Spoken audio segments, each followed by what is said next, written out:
চলে এলাম তোমাদের সাথে। এখন তো সন্ধে হয়ে গেছে। আজকে আর সকালবেলা সেই যে তোমাদের সাথে এসেছিলাম কাজকর্ম করছিলাম দেখলে, তারপরে আর আসা হয়নি।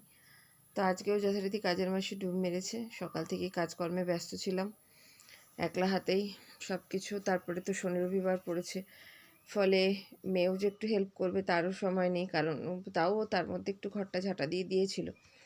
কিন্তু কাজের দিদির ঘর মোছা আর আমাদের ঘর মোছার মধ্যে বালতি জল পরিষ্কার করে তারপর ঘর পুছলাম, রান্না করে বাসন মাজে খেতে খেতে 3টে। তো তারপরে শুয়ে ঘুমিয়ে পড়েছিলাম। তারপরে তোমাদের সাথে আসা হয়নি। মাস গেলে 800 টাকা দিয়েও শান্তি নাই, ঝি রেখেও শান্তি নাই। একলা হাতে তাড়াহুড়োতে তখন ঝিয়ের একটা হেল্পিং হ্যান্ডের দরকার পড়ে, সেই জন্যেই রাখা। তার মধ্যে যদি 24 দিন মাসে ডুব দেয়, তো ভাবছি এবার ছাড়িয়েই দেবো, নিজে নিজেই করব, কারণ বাড়ির কাছেও হাত দিয়েছি, হাতে ক্রাইসিসও রয়েছে।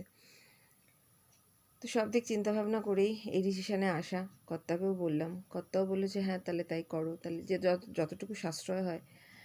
কারণ